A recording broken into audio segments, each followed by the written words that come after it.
오늘 말씀을 우리가 함께 묵상하면서 우리의 은혜가 오늘의 은혜가 아니라 하나님께서 주시는 영혼을 향한 은혜가 되길 꿈꿉니다. 오늘 말씀은 하나님께서 이스라엘이 가나안 정복 전쟁을 하기 전에 있었던 승리들을 묵상하게 하는 것으로 시작이 되고 있습니다. 첫 번째 승리로만 끝났던 게 아니라 첫 번째 승리가 두 번째 승리가 되면서 이스라엘 정복 전쟁을 준비하게 되는 것이죠. 이 보면은 11절에 르바임 족속의 남은 자는 바산 왕 옥분이었다라고 이야기를 하는데, 이 르바임 족속은 대표적인 거인족 중에 하나입니다. 당시 유대인들이 저 사람들은 거인이고 우리는 메뚜기에 불과하다라고 이야기를 했던 그런 아낙 자손이나 이런 사람들과 같이 가나안 땅 근처에 있었던 거인족들로 이야기되던 사람들이었다라는 거죠. 계속해서 2장과 3장은 크고 많음에 대하여 이야기를 하고 있습니다. 아무리 높은 성읍도 하나님의 말씀이 있다면 무너질 수 있는 거고, 아무리 작고 미미한 성읍도 하나님이 말씀하지 않는다면 점령할 수 없었다라는 건 나중에 여호수아 시대 때 여리고성과 아이성을 생각하게 만들지 않겠습니까? 승리는 그 당시 내가 이때쯤 승리하겠지, 이때쯤 싸우겠지, 거기서부터 승리가 승패 여부가 드러나는 것이 아니라 이미 가나안 땅을 들어가기도 전에 이들은 여리고성의 승리와 아이성의 승리를 미리 맛보고 있었다라는 것을 우리가 잊지 말아야 된다라는 거죠. 오늘 말씀을 통하여 우리가 묵상해야 될 첫 번째 교훈은요, 하나님께서 우리에게 주시는 승리를 우리가 생각하는 타이밍보다 일찍 가져가야 된다라는 겁니다. 우리는 내가 다 크고 나면, 내가 다 안정되고 나면, 내 아이가 다 자라고 나면, 내 삶이 이렇게 여유 있어지면 내가 뭔가 신앙적으로 준비되어지고 승리가 있을 수 있겠지, 그때쯤이면 신앙생활을 제대로 한번 해볼 수 있겠지라고 이야기를 하는데, 오늘 모세를 통하여 주시는 하나님의 말씀은 사막에서도 승리해보지 못한 백성이 어떻게 가나안 땅 정복 전쟁을 하겠니? 네가 네 인생을 생각했을 때 이 정도 타이밍이 되면 네가 열심히 신앙생활을 할 것 같다고 생각하지만 오늘 승리하지 않으면 그날도 승리할 수 없는 거야 라고 이야기하시는 모습을 우리가 잊지 말아야 된다라는 거죠.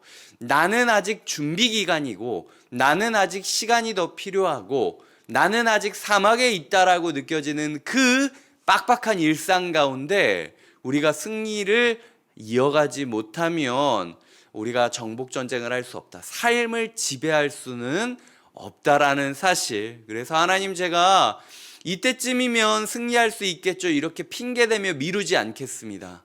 오늘 하나님께서 싸우라고 한 전장에서 반드시 승리하고 말겠습니다라고 결단하는 것, 어쩌면 이 새벽에 일어나 함께 기도하는 것부터가 사실은 하나님이 원하는 승리의 모습일 수 있다라는 거예요. 그래서 이런 승리의 삶을, 사막에서부터의 승리의 삶을 이어가기를 꿈꾸자, 이것이 첫 번째 교훈이고요.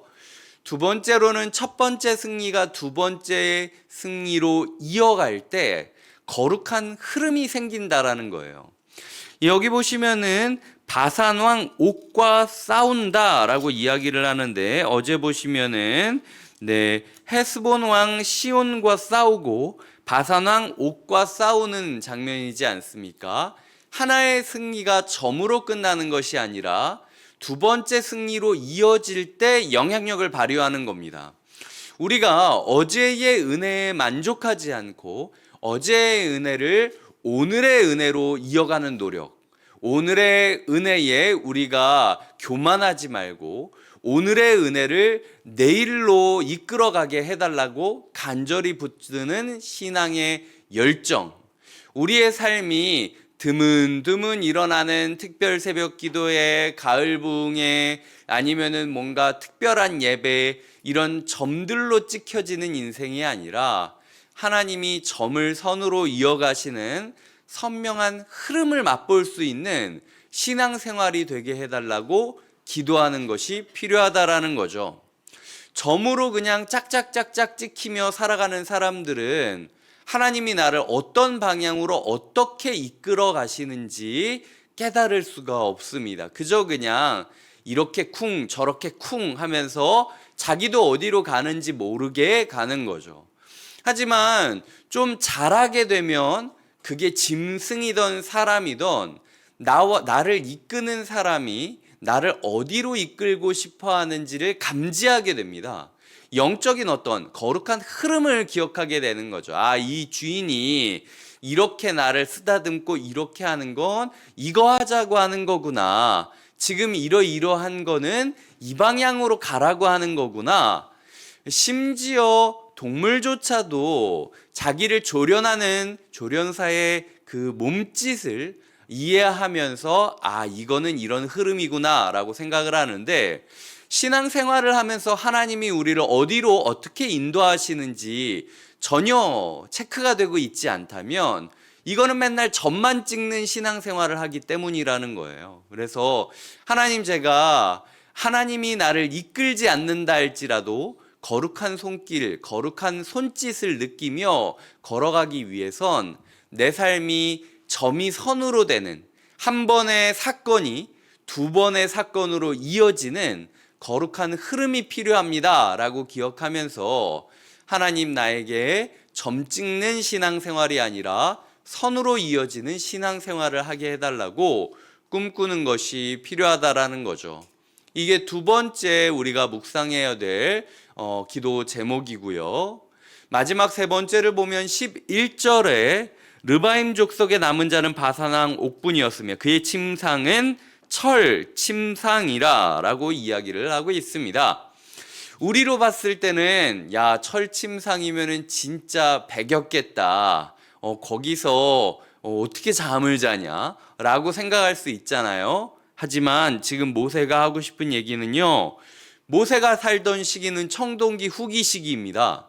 본격적인 철기 문화는 다윗 왕 시기부터 시작이 되었고, 나중에 문헌을 보면 다윗 왕 시대에도 이제 사울 왕의 검든 철검을 든 사람이 나라에서 거의 사울과 요나단 정도, 두세 명밖에 안 되는 것이 이스라엘의 모습이었다라는 거예요. 대부분의 대장간들은 블레셋 사람들이 가지고 있었고, 그리하여 블레셋 사람들은 철기 문화였고, 이스라엘 사람들은 아직도 청동기 말미에 있는 모습을 그리는 게 어디 시대? 다윗 시대에 있었던 일이다라는 거죠. 그런데 지금 청동기 후기 문화인데 철로 된 침대를 만들었다. 거기다가 보통 규빗으로 재면 길이가 9, 너비가 4규빗, 우리로 치자면은 가장 넓은 침대 사이즈의 2~3배 정도 되는 크기의 침대 사이즈를 이 사람이 지었다라고 이야기를 하고 있다라는 거죠. 정말로 호화품인 겁니다. 이것만 녹여도 수십 수백 명이 철검을 가질 수 있는데도 불구하고 이 바산왕 옥이 얼마나 여유 있었고 얼마나 자기 사치를 부렸으면 철로 된 침대를 만들고 그걸 자랑하고 다녔던 사람이 바산왕 옥이라는 거죠. 그런데 결국 그게 어떻게 됩니까? 그 침대는 승리의 기념품, 바산왕 옥으로 치자면 패배의 기념물이 되어서 모세 시대에도 여전히 사람들이 볼 수 있었다라고 이야기하는 기념품이 된다라는 거죠. 세 번째로는 굉장히 현실적인 이야기인데요. 니네 집 침대에 그거 그렇게 귀하게 비싼 거 돈칠한다고 해서 그게 너의 인생에 얼마나 도움이 될 것 같냐? 우리로 치자면은 니네 집 변기 그거 얼마나 금 변기를 만든다고 해서 그게 얼마나 너의 삶에 있어서 큰 도움이 될 것 같냐? 그 니네가 사고 싶어하는 그 비싼 반짝거리는 것들, 아니면 크고 위험 있어 보이는 어떤 것들, 이런 것들이 너의 인생의 목표라면 그거 바산왕 옥과 똑같은 거 아니겠니? 라고 이야기하는 거죠. 그래서 어떤 학자는 이 11절을 이야기할 때 바산왕 옥은 철로 만든 침대를 꾸리며 변함없는 안식을 꾸렸지만 철로 만든 침대가 결국에는 철로 만든 관이 되었다라는 표현을 한다라는 거죠. 우리의 인생 가운데 더 좋은 집, 더 넓은 집, 더 좋은 시설, 아니면은 더 좋은 차, 아니면은 더 비싸고 나를 치장해 줄 수 있는 이것만 있으면 내가 뭔가 흔들리지 않는 침대에서 누울 정도로 삶의 안정감을 누릴 수 있겠거니 라고 멍하니 동경하는 무언가가 있다면 하나님께서 야 그게 철 침대라고 생각하지만 철로 된 관에 불과하다. 그거 믿고 그거 추구할 게 아니라 여호와의 말씀을 따라 사는 것이 더 중요하다.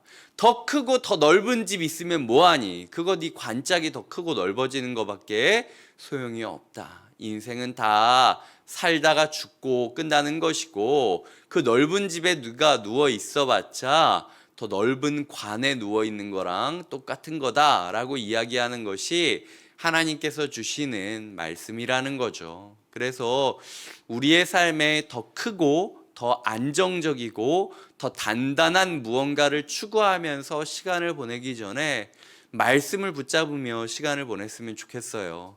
그거 다 가져봤자 소용없는 겁니다. 그거 다 가져봤자 등이 배기기만 한 거예요. 차라리 그냥 푹신한 침대에서 자는 게 훨씬 좋습니다. 네, 우리의 삶에 있어서 이것만 있으면 내 삶이 안정되겠지라고 하는 것들을 좀 객관적으로 하나님의 시선으로 바라보는 시간이 필요하다라는 이야기를 세 번째로 드리고 싶다라는 거죠. 이제 다시 한번 모세를 통하여 이스라엘 백성들은 말씀을 듣습니다. 나의 승리가 나의 것이 아니었고 하나님의 말씀을 따르는 것이었다라는 사실. 그리하여 내 인생의 철침대, 큰 침대를 추구할 것이 아니라 여호와의 말씀과 함께 자고 일어나는 삶을 꿈꾸는 것.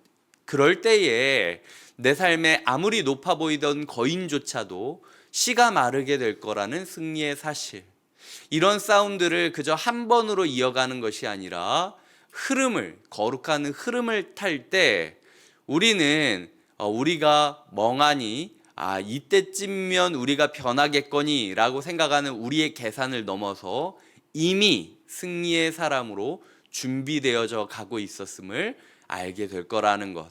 이 하나님의 말씀을 붙잡고 오늘도 우리가 주일 예배를 준비하며 거룩하게 싸워가는 예배자 되시길 주님의 이름으로 축복드립니다. 기도하시겠습니다.